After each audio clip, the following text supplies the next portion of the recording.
This is War Room Moments, the show that takes you around the world to share interviews with some of the most successful and most relevant people on the planet, hear their stories, and get the most important business lessons they have learned on their road to success, and get exclusive advice on how to implement their success into your life and business. War Room Moments is brought to you by the Strategic Advisor Board. Here's your host, Jason Miller. Hey, welcome to War Room Moments. Hey, Mike, it's great to have you on the show. Thanks for being here, brother. Jason, it's great. I'm excited for this. Thank you for having me on. Awesome. Well, hey, we're going to get into a lot of things today when it comes to, what are your superpowers, the things that you do and all this stuff. But really what I like to start off with first is, where did you come from? Did you come from a family of entrepreneurs or was it a family of working professionals? What did that look like for you growing up? For me, it was a family of blue-collar, hard work ethic members, and just watched that. And then when I got the opportunity to get an education and go to college, I still wanted to turn back to my roots, was used to the hard work ethic, and that's what I still do today. That's why part of my business has to do with construction, with the blue collar part of it, but it also blends architecture, which is the classroom, and the certified degree part of it. So I still carry that with me, and that's how I started. Yeah, very good. Cool. So how did that happen? How did that, you growing up the way you did, how did that feed into what you do today? Well, I would say that I saw my father trying to start his own business. He did that 2 or 3 times, and as a partner, as his own company. And as I was, getting experience out there, I would go into a company and say, knowing ultimately I love to draw, I loved art. I wanted to do a design build company one day. I thought, man, I love architecture. I've come across it in school. If I could do that and build it and draw it, that would be great. So, as I went along in these different companies, it was like, okay, I really dig this part of it. I understand it, I get it, but it just kind of would hit this plateau of what else is there, right?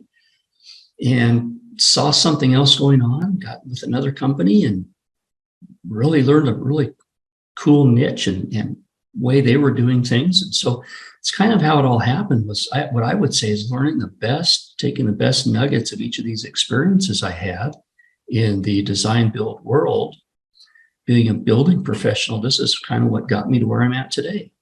Yeah, right. I love that. Taking in the nuggets. That's it. Seeing how these guys, each of them did this, they were specialists at what they did, right? They figured it out. Yeah. And that's like a key to like business ownership all the way around, isn't it? Because, none of us know everything by any means. I have a bunch of companies myself, and, I lean on a lot of people to know the things that, it's not that we don't know them, but that's not our superpower, right? So, because I've always believed you can only really have 3 or 4 actual superpowers, right? We can know a lot of stuff. We're generalists at a lot of things, but at the end of the day, it all comes down to what is our superpower? What are we really, really good at? And what are those things that we wake up every day and get to just be jazzed about, right? So that's it. That's the amazing thing. And what does that look like for you? What are your superpowers? What would you say your 2 or 3 things are that you think your superpowers are? Yeah, it's interesting that you say that. Because, we can get into the growth and the failures and the struggles, but at this point right now, I have hired several team members. We are going through a growth spurt, and it's exactly what you're saying. Is these are experts. I went out and got the experts, an expert in construction, an expert in finance, and getting ready to bring on a licensed architect. So I now am really on the front lines with the customers. And that's what I like the best. So it's the sale. It's really, I'm not a salesman. What's interesting is I know how to put a building together. I know the steps. I'm more of a problem solver, orchestrator, technician. And when our business owners come to us and they're trying to put their dream into brick and mortar, they're trying to build this business, literally this physical location. I see it in my mind and I know the pieces. I'm good at the schedule, the people they'll need along the way, the steps we'll take, but the architectural piece, drawing it, construction piece, building it, I don't need to do those pieces. I am overseeing them, but I'm dealing with that client. I'm helping the front lines, bringing them through the door, letting them know that I can help them. I can be the guide, be the helper to walk along with them and solve that problem. And I have my team, right? That, like you said, I'm not the smartest in the room, but these other folks on the team are going to help me execute. And when you're handling that many projects and trying to help that many customers, that's what you need. So that's what I get excited about, is interacting with those customers, getting that call and saying, yes, we can help you. Yeah. It's almost in some ways, as I move along my own business journey, right, and interact with people, because I'm a people person. I love community building. I love all these things. But I've quickly realized as a consumer, right, how bad it really is. I mean, from the standpoint of the stuff you and I would say we're good at is working with people and customer service and all those kind of things. That high touch, right? High touch type of mentality. And as a consumer, I see less and less of that nowadays. Because now you got things that are outsourced all over the world, and you can't understand people that are talking, or they don't understand you, or the complexity of the problem, or and I'm not saying some things are culturally different, of course, but we've gotten away from the high touch type of customer service. Some of that has to do with the volume of business certain businesses get. I understand that, but I always think back to my dad when because I grew up on a farm, and he'd buy a seed from the seed guy every year. The seed guy'd come, they'd shake hands, sit down, have coffee, talk for a while, and then they would do their deal and on they would go, right? And it's like we lost a lot of that. A lot of that's gone, or maybe not gone, but it just seems like it's less of it. I don't know what your perspective from your foxhole is, but that's kind of what I see a lot. And that is an interesting part of the business. And you again hit on a great point. To be successful, especially if there's someone out there, who's listening, or younger, they're just starting their business. Maybe they've been at it and they're just trying to retool and try to understand what's working, not working. And so if you take what you've asked me, and that's communication, all about communication, we have to be careful. So as we scale, we're using tools, we're using systems. Some of it's digital now. We're not handing them that piece of paper. We're sending something through the internet. And so you're right. And even more so, is trying to explain that to the next generation. So knowing when and what message you're delivering. And so is that something where, yes, I received the information. You can email that. Please confirm this. You can text that. But when sometimes you're getting that message through, you need to pick up the phone. Maybe you need to drive across town, and it's that communication. It's that understanding. How is the message being delivered? What's the tone, right? And then that's when you really make that connection and you communicate, it just makes that experience so much better, or the process through which you're delivering that product so much more enjoyable for the client, the customer. I think that's what you're hitting on. So I would agree with you 100%. And communication is a big part of what we're doing. And I think a big reason why the customers and these business owners are choosing to work with us. And it starts right with picking up the phone. A great example is most companies, you're going to look them up on the internet. As soon as you call, you're going to get a switchboard, Press 1, 2, 3. We'll get back with you. Fill out a form. One of the reasons we've been successful is picking up the phone. And so there's nothing like that business owner looking for me and they say, well, is this a person? You picked up the phone. Unbelievable. So 90% of it is being available. Pick up the phone, speak with these people, and make a connection. Yeah, absolutely. Yeah, I mean, I'm extremely reachable when it comes to how I operate in my businesses. Sometimes it has its pros and cons, I guess, because a lot of times you're cleaning out your voicemail because it's full every day. So there's pros and cons to some of that too, in not having a gatekeeper or something like that.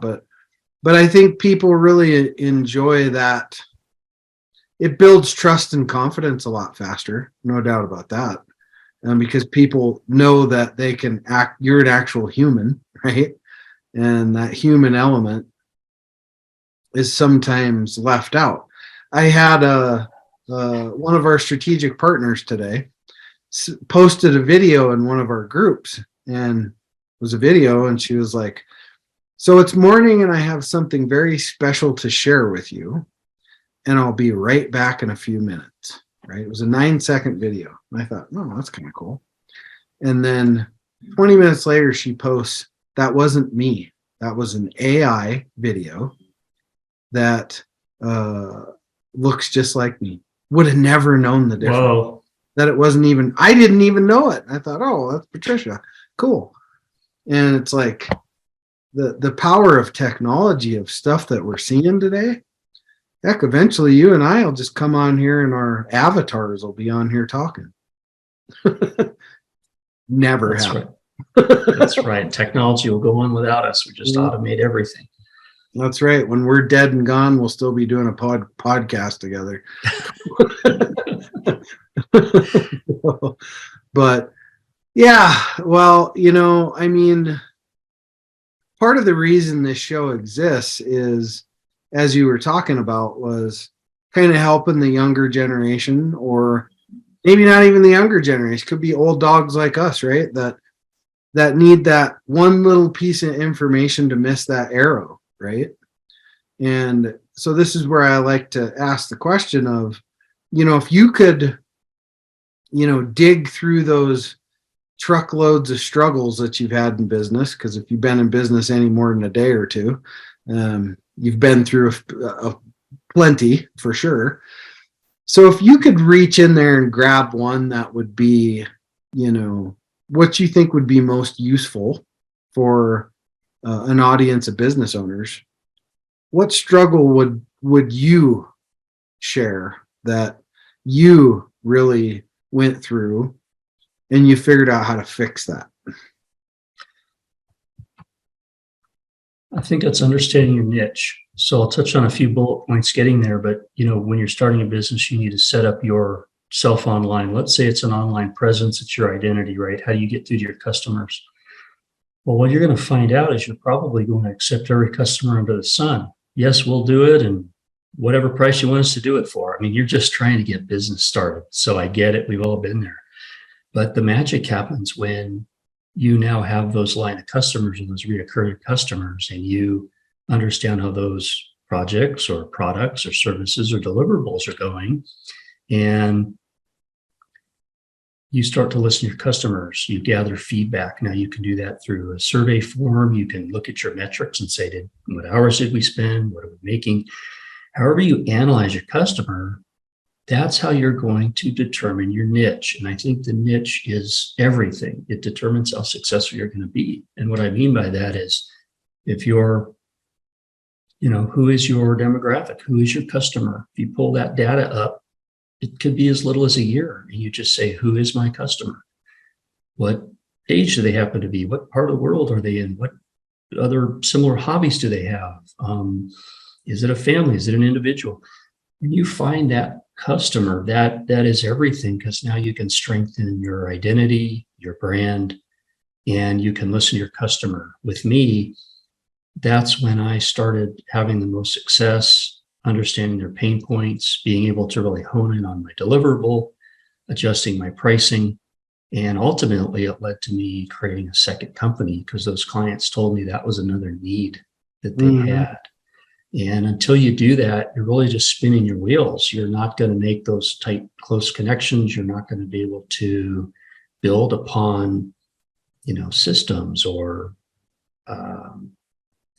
your financial indicators. You're really going to be reinventing the wheel constantly. So as soon as you can hone in on your customer and your niche, that will be so beneficial to those out there struggling with business or those starting out. Yeah. And that's a great point, because I see so many young businesses. They're just out there in the hustle, and they're chasing that money around, right?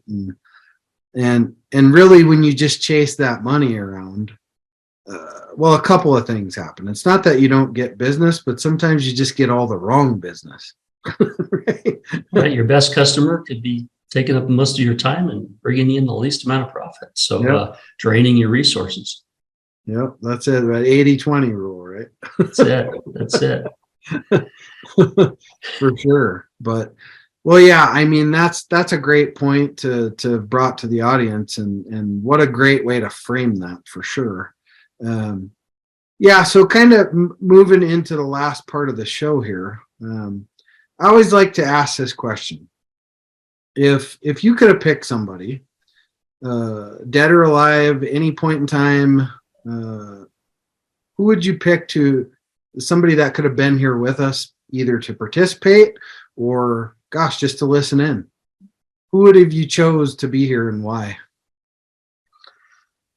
I'm going to pick two. So let's go. So the guy who I love in the business world is a guy named Marcos Lemonis, and he goes in and helps businesses, right? He physically rebuilds their space. He looks at the dollar signs. He helps them be profitable. He fixes the people, the organization, right? The big things are people, process, and product. And so I've learned and carried a lot of that with me, because in a similar way, I'm helping businesses. I'm serving them, and I'm analyzing how they're starting and where they're going. As far as a person that people won't know, his name is Jim Vallis. And so he was one of the managers and, boss, for lack of a better term, who helped me along the way. I had, I think, 3 or 4 gyms that were all bosses, which is kind of a funny story in itself. But Jim Vallis, he helped me design, build company, kind of see how you solve problems. And so they retained some of our buildings. Some of them were for clients build to suit. And so every time there was an issue that they kept trying to tackle over and over, he would solve it. And so at that company, we had micro companies within inside of it. So inside of construction, we inevitably had our own dirt work and earthwork company. We had our own steel company, our underground electrical company, because we just said, you know what, we can probably solve this problem better than the services we're getting. So I've kind of carried that with me. And so that's what I've tried to do. If you can't tell, or those who aren't familiar with my organization, is, we started with architecture, and so it moved into feasibility. Pretty soon it was, cost estimating, and now it's construction we're providing, and pretty soon real estate. We're really A to Z. And so I'm trying to solve those problems, help these business owners solve the problem, getting their physical location built. So those are the two people I'd love to have here, and see where I've taken their ideas that have sat with me and marinated with me, and how I've taken them into my business and what I've done with them. It was The Prophet, right? Wasn't that? There you go. That's it. The Prophet. Yeah. I remember. I don't think it's on anymore, is it? He is not doing that. He's doing some other shows these days, and there's a lot of things on social media. But that was great. You go in and you see these, and that's where you learn about business. What I'm doing, the business part is what excites you. It's easy to sell something and put your name out there, but you got to get in there and tinker around and adjust the KPI and the financial indicators. Am I making too many products, or am I presenting it right? Those are the fine tuning is what gets exciting, right? Yeah, that is. That's the fun part. I like that part personally myself too. So definitely. Well, hey, how do people get a hold of you, Mike, if they want to work with your genius? Right. So we have 2 companies, but it's under an umbrella. WDS.build is our portal from there, and that is a web address, WDS.build, B-U-I-L-D. Through there, you can get to our portal for architecture, for construction, and very near future real estate. And on social media, Instagram, WDS Mike Marden, WDS Mike Marden, and we'll be relaunching our YouTube this year under the WDS brand. So please follow me, look me up, and I've got a lot of pointers out there. We just working with the client that year and a half ago did a series of YouTube videos and found us on YouTube. So we're out there giving you the pointers and helping you succeed at growing your business. That's good stuff, man. Awesome. Well, hey, it was great to have you on the show today. And I always say we got 168 hours in a week, and you took 30 to spend with me today. So I'm grateful for that. And, you know, there was a lot of subtle little nuggets, as you like to call them, that I hope the audience picked up on, because I did. So I hope they picked up on those as we went through this. And again, thank you for being on the show. Very valuable having you here. Well, hey, thanks again, Jason. And those out there taking their great idea to grand opening, looking to build a brick and mortar, keep loving what you do, enjoying life, and I hope to hear from you soon. Awesome. Cheers. Thanks for listening to War Room Moments with your host, Jason Miller. Please leave your feedback and visit strategicadvisorboard.com to get the latest and greatest business advisement on the planet. Follow us on social media for updates, and we'll see you on the next episode.